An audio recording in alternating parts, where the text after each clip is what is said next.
What's wrong with my eye? I don't know. You see that? I see that. I'm sorry, we're live now. Hey y'all, we're live. Um, good Lord and baby Jesus.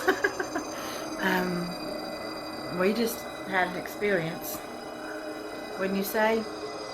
Yes. I realize I look a little strange. I don't know what is going on with this eye. But it does not look right, does it, Gwen? No, it No. looks like it's drooping or something. Yeah. Doesn't look Yeah, God, I don't know what the hell's going on. Um, okay, I can't keep it straight. It's okay. We've been doing interviews. So I can't stop looking at my eye. It's like it's going in. Yeah. That is, oh my God. Okay, Vanessa, stop this thing. I need to get my no, stuff. no, I'll be okay. Let's finish it. Tonight, the rabbit hole lands us with special guests Gwen Clapper and Vanessa Hogle as we talk everything Ireland, from their upcoming documentary entitled Hidden Gems to some artifacts that they were able to bring back with them. We'll also talk about things that they brought back, both spiritually and physically. So get ready, grab a drink. You're in for a fun ride. Next on The Big Show. And welcome to The Big Show, everyone. With me tonight is Vanessa Hogle and a new guest, Gwen Clapper. Of course, everyone, you know Vanessa. She was on with her book, Rebel Witch, and we had a great discussion with her several months ago. And most of my fans, friends, and family, you know of Vanessa. You've probably got a piece of her artwork in your house because I gets a lot of it, and I've handed a lot of it out. If you don't have a painting, I'm sure you have one of her pieces of jewelry or one of her books. And joining us with Vanessa tonight is her partner, Gwen Clapper. And Gwen, for all of you that don't know, she helped to she built a partnership with Vanessa, and they found Perfect Trust Productions together. She's also been an administrator for Third Fold Paranormal, and she's created banners for Horsefly Chronicles Radio. And she is also currently writing her first book right now, which will be titled Embracing My Strange. Now, along with that, Gwen also gave 20 plus years to public service. And she was in everything from EMS, firefighter, police officer, and she worked with the medical examiner. Also, and I don't want to leave this out, she helped found Beyond Perception Investigators, and I know Vanessa speaks highly of them. First, let me say, welcome to the Big Show, Gwen. Welcome back, Vanessa. And Vanessa, would you like to maybe talk a little bit about Beyond Perception just for a second to let us know? Yes, I credit Beyond Perception investigators with keeping me in the field. Okay. It's really easy to get disheartened by a lot of the teams out there and how they do things. And I have worked with Gwen and her team in Virginia multiple times. I've been on remote viewing sessions with them multiple times, and I've worked abroad with Gwen. And there's nobody better as far as I'm concerned. Nobody better. Everything about her and her team holds the client and the deceased loved ones in the highest regard. Awesome. That's the way it's got to be. That's most important. And, your book, Rebel Witch, kind of touched on that, the kind of how they, these guys on TV run into places and they stir shit up, and then deuces, they're gone, and then the family and friends are left like, hello, can you help us? You're leaving it in a worse shape than when you showed up. Absolutely. Gwen's run into that. Oh, yeah. No? It's ridiculous. Right. All right. So, folks, we have Vanessa and Gwen on tonight. because we're going to touch a little bit on their trip across the pond to Ireland, where they are working on their documentary, Hidden Gems. And you'll be on the lookout for that. That'll be coming out. There's no date. And they're going to share a few things with us from their experiences over there, and maybe a few extra goodies. We don't know. So with that said, we can flip a coin, Vanessa or Gwen. I'm saying Gwen. Okie dokie. Well, the experiences over there wasn't necessarily all paranormal. There was experiences that were very valuable as far as historical and life experiences. I learned a lot about myself as we were over there. I learned a lot about the history over there. The people in general, what they went through, what their ancestors went through. It taught me a lot of lessons. It taught me a lot about perseverance and just how strong and the will to keep going. So I brought a lot of those lessons back home with me. There were people in the small towns there that gave us the blessing to go forward with the documentary, that are held in very high regards by the townspeople there. Mm-hmm. To get their blessing to go forward with the documentary, for them to sit and speak with us, is a very high honor. Yes. So that alone made me feel like we were exactly where we needed to be, doing exactly what we needed to do. And then there were some paranormal experiences. There's one in particular, I'm still going over it today, as a matter of fact, still trying to debunk it. It's a house in particular that we were in. While Vanessa kept hearing the children talking about the bread, we thought they were talking about the potato famine. We only found out later on that they weren't. There were reports from other teams and other people that they could see things in this attic of this house, and I think I caught something on video. And like I said today, I was going over it, and I think I caught something. I don't know. It's really weird, and you just have to watch the documentary on it, but I will say it's weird. I cannot explain it. Okay. Oh, we do weird pretty good. Right. Yeah. I think we've found our niche with weird. The particular location that Gwen is talking about is the house that sits directly next to Spellman's, where we were staying. It's actually a part of Spellman's, and the person who owns Spellman's used to live there, and his nephew now runs Spellman's, because he needs extended care and is in a different facility. So Mike Phillips of PPI actually runs Spellman's, and me and him and Gwen were in this house, and they're looking up into the attic to try to videotape something to see if there was anything that would give credence to these claims of other teams and other investigators. And I can't even look at it.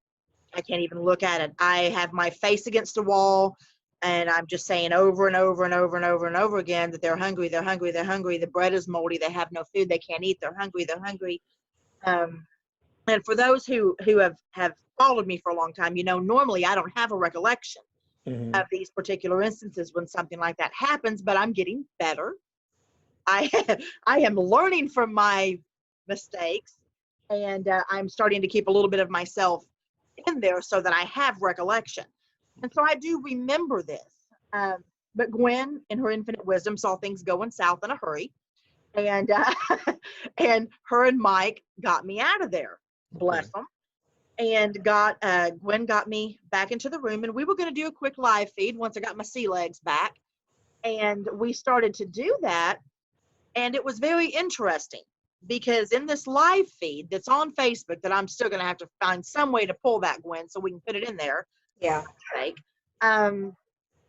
We noticed during this live feed that my right eye is being pulled into the center, into the corner of my eye. I saw that Facebook video. Yes. And I got I an don't even easy know how to way. do that. Huh? We can get that downloaded for you easily. So I appreciate that. Because yeah, I mean, I have it I'm downloaded. not doing that. I don't know how to do that. How do you even Yeah. do that? You No, know? your eye was that was wild. I'm watching it, and she was behind you, and I mean, I had this feeling like I wanted to reach through, the Put a camera, finger on my eyeball to quit it. it was wild. Yeah. Meanwhile, I'm sitting there telling her, Vanessa, we got to end it. You got an attachment. We got to end it. You got an attachment. I know, right? Steadily going.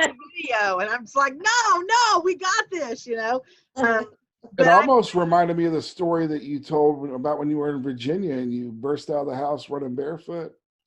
I think it could have led there. I really do. I mean, if I would have let it go a whole lot longer, not as bad as that, but who knows when something like that happens, if there's any lingering effects. You just don't know. Sure. So caution is always the word of the day.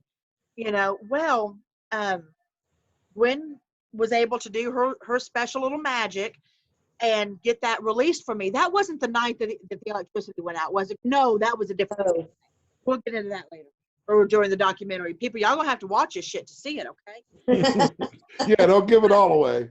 Yeah, but this was the interesting part, and what Gwen and I have told people is that we went over there pretty much broke on a shoestring budget, and we packed peanut butter and jelly to take with us, and we bought bread the day we got there.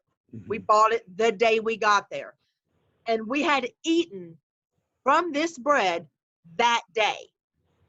Well, that night after this instance happened, Gwen, no, it was the night before. It was the night before we heard rustling in the garbage can in our room.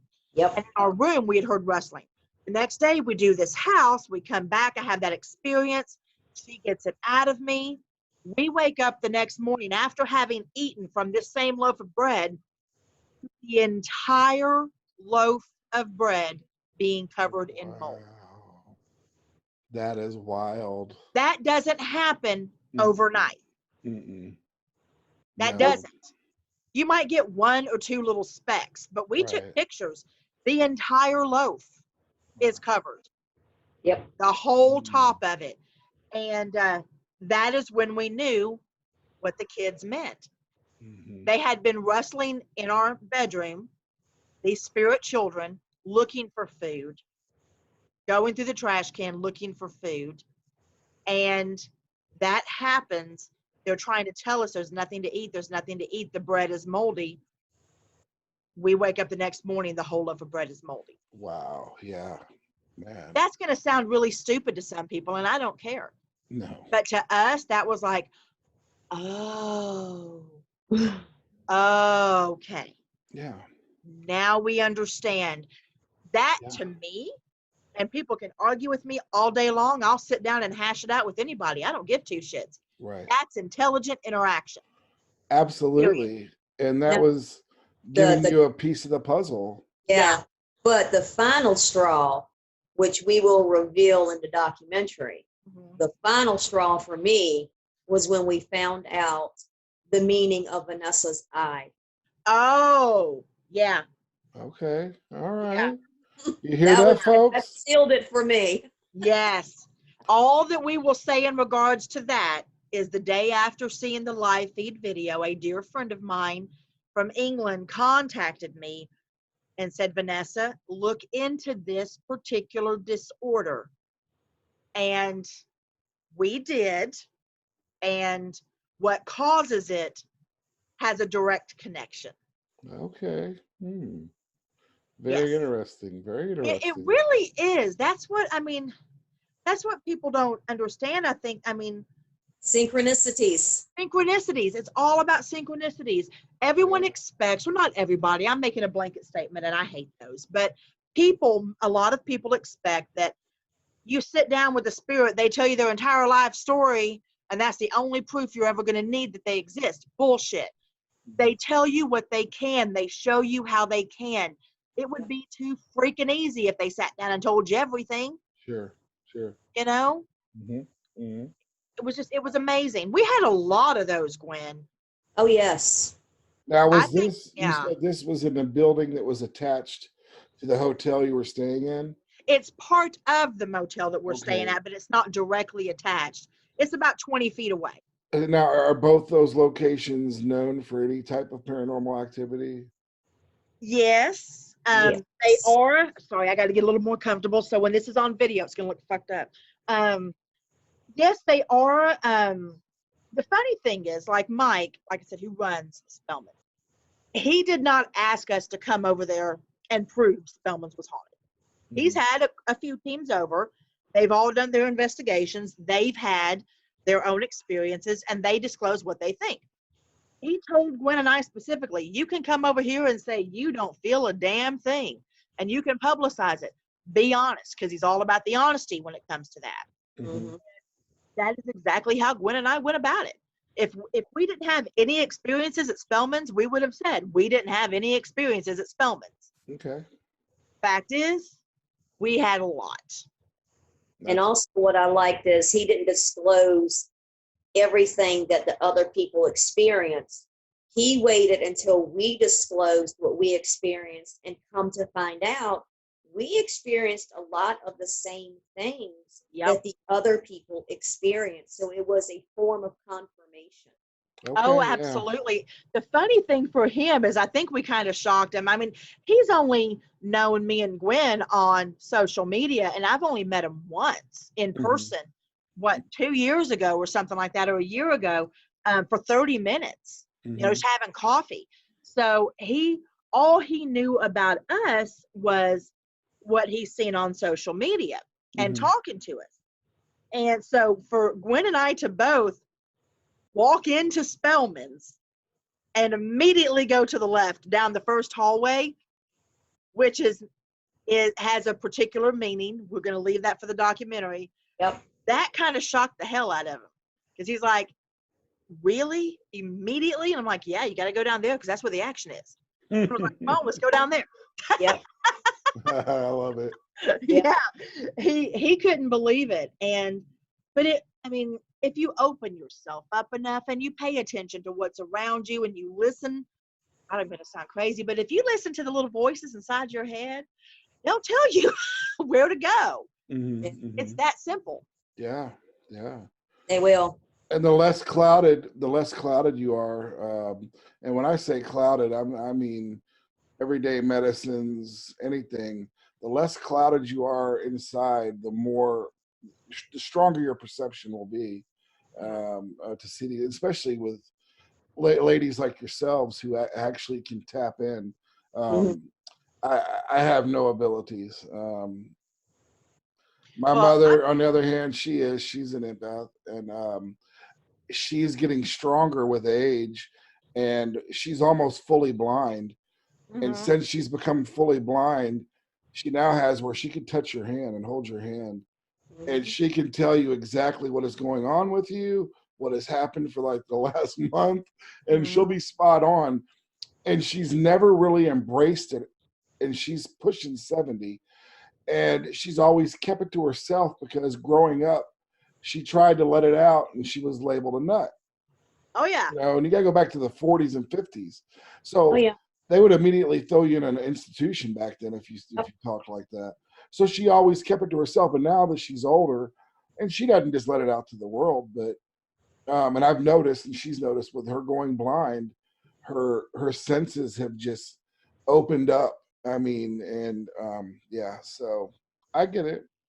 Oh, yes. I totally understand that. That was the one thing. Gwen and I are damn good at what we do. I'm not, you know what? That's not bragging. It ain't bragging if it's true. And we're damn good at what we do. And I think how open we became in Ireland even shocked us. Yeah. What do you think on that, Gwen? I think so. I've become very accepting, excuse me, with the reactions that I get, because normally now, when I tell people what I do, I usually get one of two reactions. I usually get the, oh, that is so cool, or the, okay, and they walk off. So, and that's okay. That's okay. I'm no longer in fear, or I no longer have to be in fear of somebody calling somebody to come pick me up. No, I don't have to worry about, I'm only 45, but even up until recent years, you still have to be somewhat concerned about that. Yeah, Yes. yeah.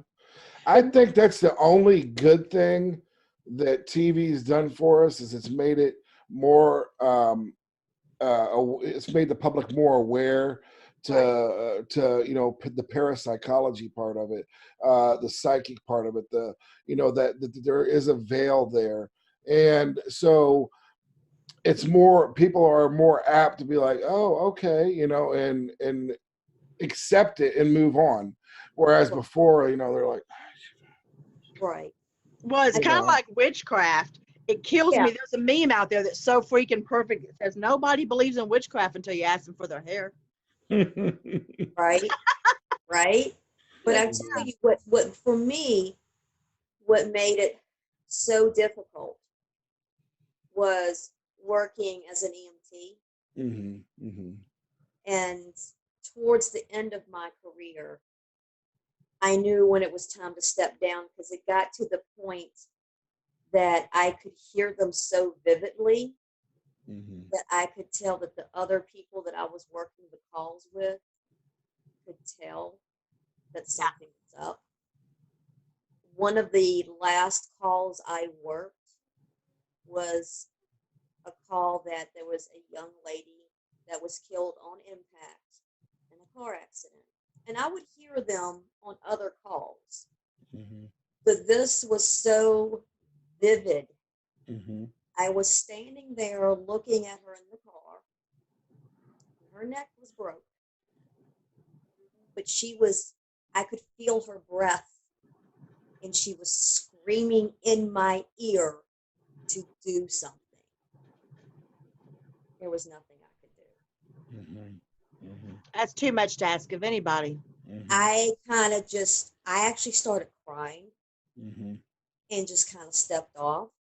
And I remembered one of my fellow firefighters kind of walking up to me going, Gwen, you all right? Because usually I'm one of the first ones to hop in there and help with recovery, clean the scene up, let's, get back to the station. I couldn't do it that day. Right. I had a complete breakdown. That was it. I had reached my limit. I couldn't do it anymore. That's when I knew. Right. Wow. Something's got to give. I can't do this. So then I came to the realization, I've been trying to help the living all this time. It's time for me to help the dead. It's a good way to look at it. Yeah. I don't think honestly, the general public doesn't understand, because they have watched so many of those shows, and it's so orchestrated and so scripted for the most part, and choreographed. Sure. They don't understand the toll it takes. They just don't. I'm absolutely amazed when I do readings for people and stuff like that, or a remote view for a location, or do an investigation or something like that, and they don't understand by the end of it, I'm done. I'm about as spent as if I would have ran 20 miles in an hour. And folks, listen, what Gwen and what Vanessa are talking about, this is the real deal. And I don't say this just because Vanessa's a friend of mine, because before Vanessa was a friend, I went to her and we really didn't know each other. We didn't know each other. No. And I sat down with her. She brought me into her home even, and she never does that. And we talked. I was there maybe not even 10 minutes. And we were trying to be casual. And she was like, look, we got to get started because there's a line forming and there's people that I've got to tell you some stuff. And from the moment she started talking to the moment that I left, there was not one thing that you said that was not 100% spot on and accurate. And there's no way you could have known any of this because it went as far back to when I was 6 years old. Yep. With my grandmother and her dog Barney, and the way you would describe it. And it was, yeah. I mean, and so I have full faith and trust in Vanessa when she says something's going on. And if Gwen is associated with Vanessa, that only validates Gwen to me, because Vanessa is, look, and if you don't know her by now, folks, she's straightforward. She trims the fat. She'll cut to the chase. Yeah. You know what I mean? If you got a piece of meat there, she's not messing around. She trims the fat, cut to the chase, and boom. I'm going to give you this pure, straight facts. And it's either, you know, a lot of times it's either yes or it's no in a lot of instances. But if you give her time to sit down and talk with Vanessa, yeah, I mean, that's why I love having you on. And I will always promote you and always push you, because not only have we become friends, before that, you were a pretty pivotal part in the moves I made to change myself and where I'm, the direction I'm going in my life. So, Well, thank you. I appreciate that. no, I love you. I love you too, hon. That is part of all of this that Gwen and I are talking about. It's all synchronicity. It's the right people meeting at the right time. Gwen is my soul sister. She is. I'm telling you, girl. You girl. I'm Did you telling see you. the Mountain Dew one? I know, my God. Oh, that was awesome. Yeah, she tried Irish Mountain Dew. I don't recommend it. Yeah, I think I saw that video Yeah. upload too. No Yeah. bueno, huh? That was ooh. It ooh is what it Okay. was. That's Just horrible. looking at it. Bless her. Now, It was neon green. Yes. were you able to eat any traditional Irish dishes while you were there? We did, what? It was a couple of them that we tried. It's weird. Their lasagna that we had. Where was that at? Is that what? The Fiddler's Elbow. The Fiddler's Elbow. We had lasagna there, and we had these weird chicken things that were there. Both were very good. The ironic thing is their lasagna was very Hispanic. Oh, okay. Yeah, it was good. It was good stuff. Well, we would consider Hispanic, but yeah, it was. Yeah, it was almost like Tex-Mex? it had queso in it. It was that fucking good. It was so Okay. All right. but yeah, not too terribly much, because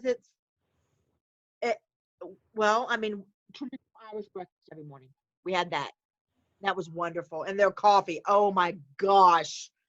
We were coffee addicts over there, but we had to be because our hours were just so crazy. Mm-hmm. But it was, the whole thing was just more than we ever expected. Okay. There's no other way to describe it. From Gwen and I walking down a street in Toome, Ireland, where we know no one, hearing our names being screamed. Oh, wow. People running up to us to give us information, to people Googling us on, that sounds like such a weird word when I put it that way. They were Googling on buses, and we were able to interview them when they saw who we were. That was really, it wasn't because we're famous, because we ain't famous, Mm-hmm. but they were able to research who we were and see what we were about. Mm-hmm. Mm-hmm. And I think that meant everything. I will say this for Gwen and myself both. Ireland opened us up in ways that I didn't really expect. I mean, I wasn't going to go over there and shield. That wasn't the purpose. Mm-hmm. But I don't think either one of us expected as many attachments as we got. And I especially don't think we expected the one I got at the bar, Gwen. Oh, okay. I wasn't expecting that, and I wasn't expecting the respect, and I wasn't expecting the trust Oh, yeah. that was literally handed to Mhm. us to bring back to the States. Wow. True story. Okay. Very true. Shall we elaborate on that, Vanessa? I think we should. I want to touch on one thing real quick before we do that, because there has been a minor amount of controversy that Gwen and I were given these objects. I want to touch on that too, but you here. Yeah. First and foremost, these were given to us by an Irish citizen who was given them by the homeowner from the home that these came in. And the priest who owned the items that Gwen and I now share, she has a certain number and I have a certain number. He did, his diocese was in Michigan. Okay. He was Irish. And when he left the diocese and when he left Michigan and went back to Ireland, he took these items, we're assuming, with him.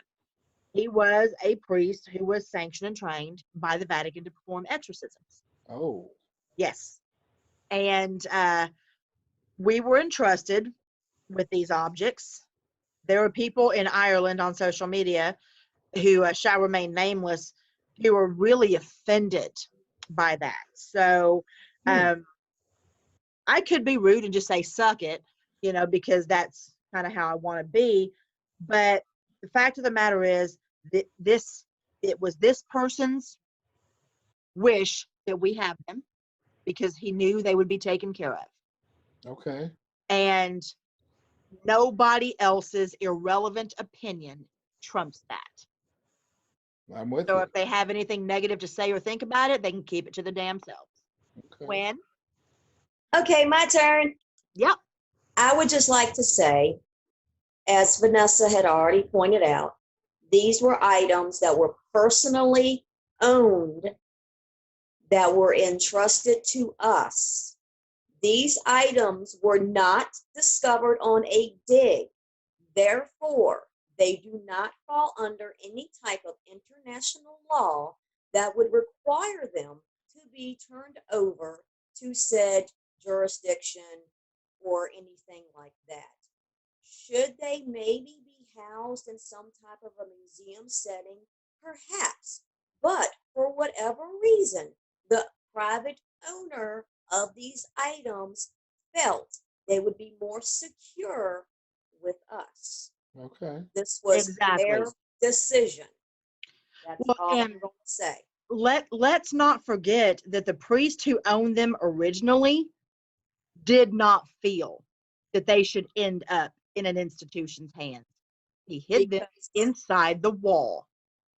Because if that were the case, he would have willed them, deeded them, or somehow made sure ended up somewhere else than where they were. Okay. Okay. Exactly. So we're gonna get a peek at some of these tonight before the documentary. Which one do you want to do first, Van? I want to do the most important one to me. Oh, yeah. Wow. This one right here, and yes, she is missing a head. You can see that, as are all the statues that we brought back with us. This is Saint Philomena. Now, for a few people, and now for most people, when they watch the other show that we did on this, they understand that one of the reasons Gwen and I went over there was to discuss the mother and baby homes in Tomb. And we kind of kept that a bit of a secret. We really didn't want people knowing that. And so for us on our last day to get this statue that we didn't even know what it was, means the world.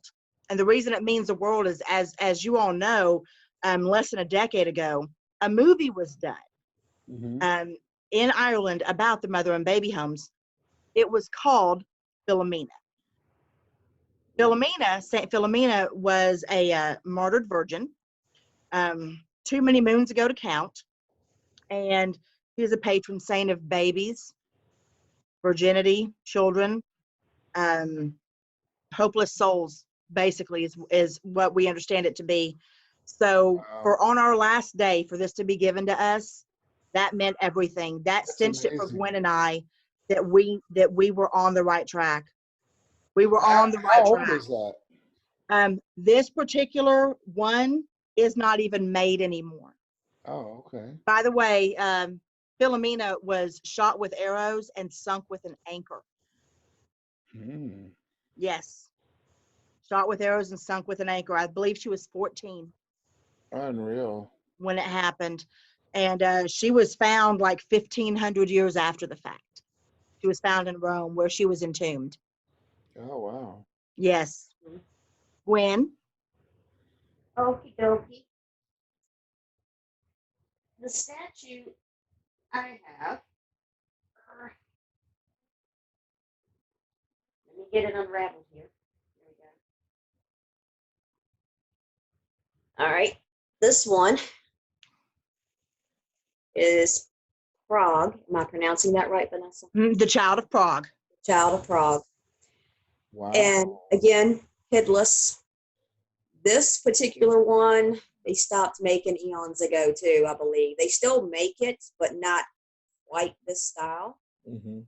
This one, ironically enough, they, depending on where you were in Ireland, it was traditional to find these outside of the homes of newlyweds. And the head was supposed to accidentally be broken off for good luck, Okay. which I find interesting. Mhm. I don't know why one would want a headless statue, but I'm sure that there's customs all over the world, including America, that Sure. others find odd. Yeah. But yeah, so this was one of the artifacts that we got to bring back that this priest had. We have reason to believe that all of these statues, were somehow linked to some type of religious ritual or something that he had to partake in. What exactly, we do not know. The And next, yeah, now the next thing that we have to show is probably the most intriguing, I would say, Vanessa, of all. Yeah. Yeah, we're going to probably show them at the same time. Get them lined up. Yeah. Let me know when you're ready. I am ready. I've got two that I'm going to show, adult and child. Because I've got the others in my hand. I have no way to hold them up. Gotcha. All right, I'll do the same then. You ready? Got two? Right, here we go. Do you know what those are? I do. Gwen, I can hardly hear you, honey. Oh, sorry. How about now? I hear you A okay. little bit better. Can y'all see those? Mm-hmm. Those look like some Okay. type of coins. I can't hear you. Can you not hear me? Nope. Weird. How about me? I can barely hear you, Gwen. Oh, dear. All It's right. going in and out. I can hear you. Yeah, we hear you loud and clear. Weird. And I hear Gwen okay, and I hear you okay. Okay, well, if you can hear her, then I'm just going to assume it's something on my end. Okay. All right. Okay. The coins that Gwen and I are showing, let me get a little bit better one viewed here. These act as Charon of Obel coins. Okay. These are what were placed on the deceased's eyes to pay their passage into the other world. Wow. And we have them for adults and children, and they date back to the 1860s. Oh, wow. Wow. Yep. Yes. That's very interesting. Very nice. Yes. Very nice. What I find most interesting is that this was a Catholic priest that had these. Okay. Now, of course, back in that time, way back when, even as a child, if you weren't baptized, you were not buried on consecrated ground. Sure. Okay. You had to be baptized. All right. That was bad enough, even as a child. Okay. Well, why would you still have to pay passage for a child? Mm-hmm. You see what I'm saying? Yeah. it's kind of odd. Yeah, it's Well, ceremonial, yeah. yeah. So, excuse me. I spoke with somebody who I will leave nameless because she wants to kind of stay out of it. But somebody who is a Liberty graduate from Liberty University here in Virginia. Excuse me, golly. She's she works with psychiatry and all, so she had to do a lot of training with different belief systems and all that through Liberty. And she is a very devout Christian, but she even said, and I quote, any Christian worth their weight will admit that Christianity has their practices from pagan roots. Oh, absolutely. Mhm. Absolutely. But not starting a war here, but you know yourself, you won't hear that often. Right, right. Well, no, and look, that's what look. You Basically, probably wouldn't even guess it, but you could ask Vanessa. I'm a Christian, yeah, but I'm an open-minded Christian, right. and you know, I know. All right, at the end of the day, I do my research and I study, so I'm very astute. I know that half of the Christian holidays are mixed with the pagan holidays. Right. What the Roman Catholics did back then is they just took their pantheon of gods with the virgin birth and Jesus Mm-hmm. and meshed it together, and then took a little bit of the Vikings, you know, some of their history, and it just hodgepodged it together, and voila, Christianity. Right, You right. know? But So she, no. because I posed the question to her basically, why would a Catholic priest basically have river stick coins Mhm. to use in this way? And that's when she said, well, you know, any Christian or whomever, you know, worth their weight would admit that they would have, you know, pagan practices in their rituals and, you know, in their practices. She said it is an interesting question.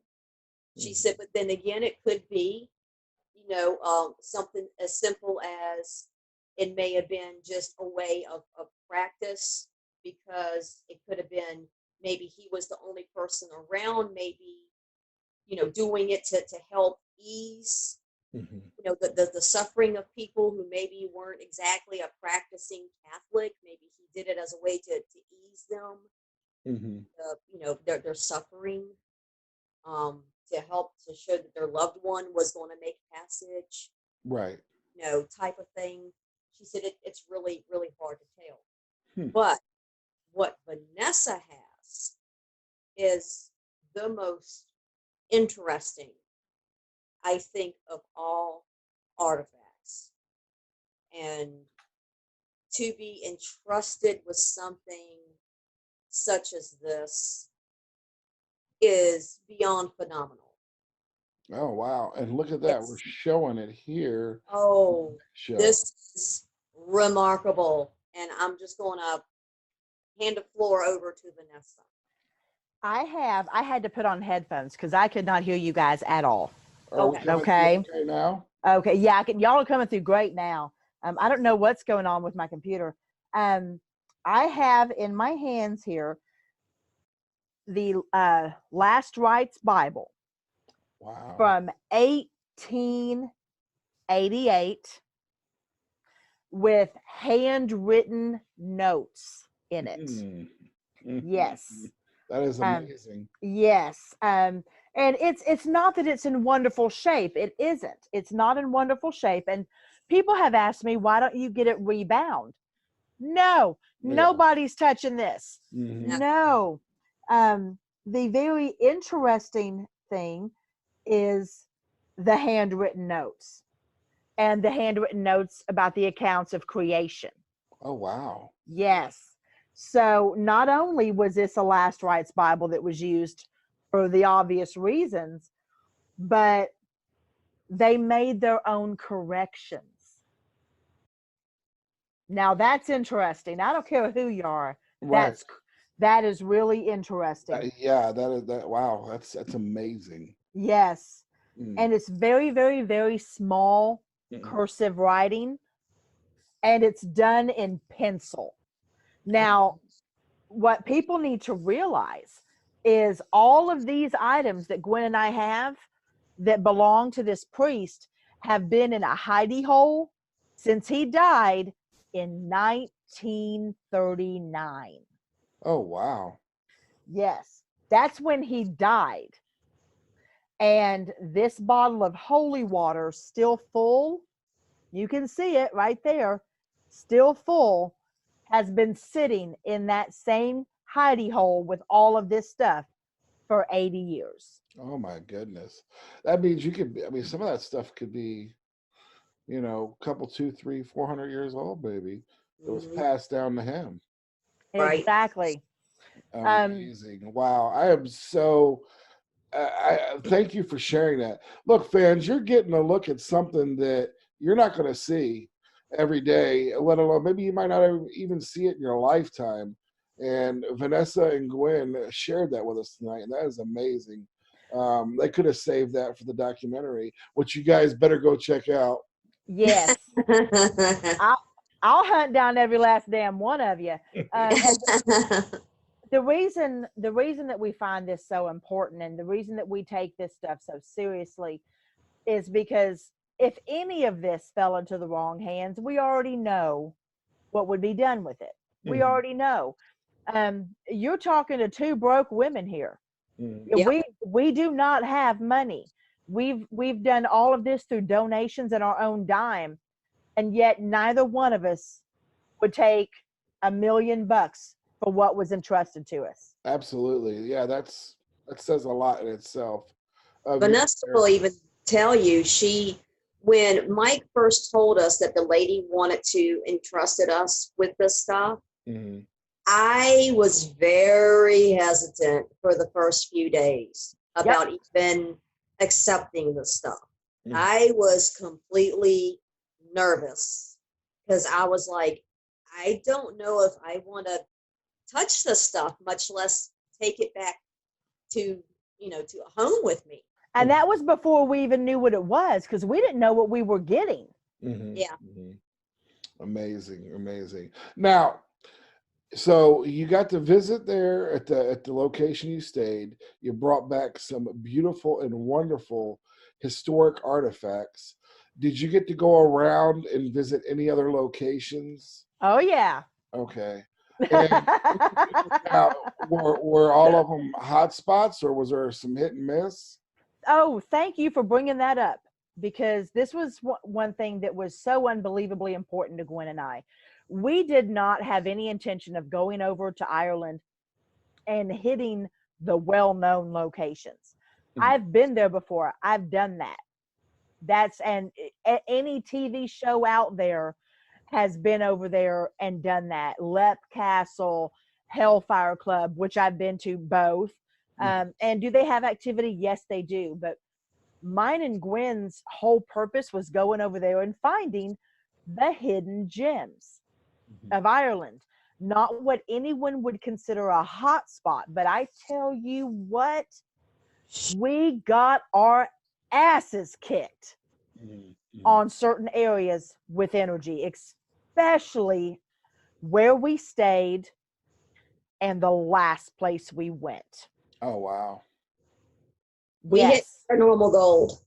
We hit a few times we hit paranormal gold. Yep. Amazing. We hit mythological gold. Yeah. Yeah. And just out of left field. Yep. I mean, everything, this is synchronicity, Rich. Everything happens for a reason. Gwen and I get over there. Everything is already set up. The car is half paid for. They try to quadruple our rates. We tell them to fuck off. We take the bus to get to Balladrine. And thank you, car rental company, because without them screwing us over, we wouldn't have had to have a personal driver a couple, 2 or 3 times this trip. And on one of those trips, we hit paranormal and mythological gold. We just did. And it would have never happened. 90% of our experiences would have never happened if Gwen and I would have been driving our own car. Okay. Nope. So there you go. Like you said, that's yeah, it's meant that it was meant. So It was meant to happen the way that it did. Yes. yeah, that's amazing. That's amazing. Well, I don't want to pry too much out of you guys on the documentary. You gave us a wealth of information already tonight on it. Let's save it, you guys. Hopefully that wet the whistle of everyone that's listening and watching. You know, and for those that are just listeners, go ahead and watch this video because they show the artifacts tonight, and that alone, I guess it's cliche, was the weight of its own, you know, the weight in gold. Just to see those, I'm excited to see everything that you showed me, and in that holy water, wow. Isn't that weird? Yeah, that's wild. Evaporate. Not only that, I just to have my buddy Vanessa holding the holy water. It's like you go, And I'm not on fire. right? You rebel. Yeah, I got a Bible sitting in my lap, and my hand is holding the holy water, and there's no smoke. I'm gonna step outside real quick. I'm see if pigs are flying yet. Right? I know. Oh, that's great. Well, I'm glad that you were able to share that with us tonight. Your trip in Ireland, folks. Be looking for their documentary. I will keep, you know, as she releases info and as Gwen releases info, I will keep my fan base and my pages and my social media updated. That kind of ties us in. I will be having Vanessa back. Me and Vanessa have talked. We're gonna do an episode on the Akashic records, and that kind of ties into the whole, you know, Akasha, the Nada Brahma, vibrations, energy, the universe, and I won't I won't let the cat out of the bag 100%, but I will tell you there's a reason that I'm bringing Vanessa back on, and maybe it's because that she has a key to some of this information. So with that said, Gwen, I enjoyed having you on tonight. I enjoyed it. Thank you so much. Yeah, and I'm glad that we got to meet. And Vanessa, as always, you know, I love having you on. Keep doing what you're doing. And thank you guys for being on the big show tonight. And folks, hopefully you pulled something away from this. And normally I would do the gauntlet of 5, but I'm not even going to waste time with junk tonight because we got real good information in here. So we don't need to fill it with filler. So, Thank you. Oh, yeah, that was good stuff. So, guys, God bless. Stay safe. And until next week, we'll see you.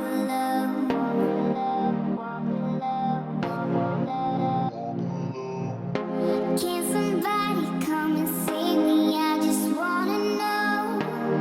I wanna know. I could run through the fire, I could conquer the night. If I can make it, if I try to draw the red light.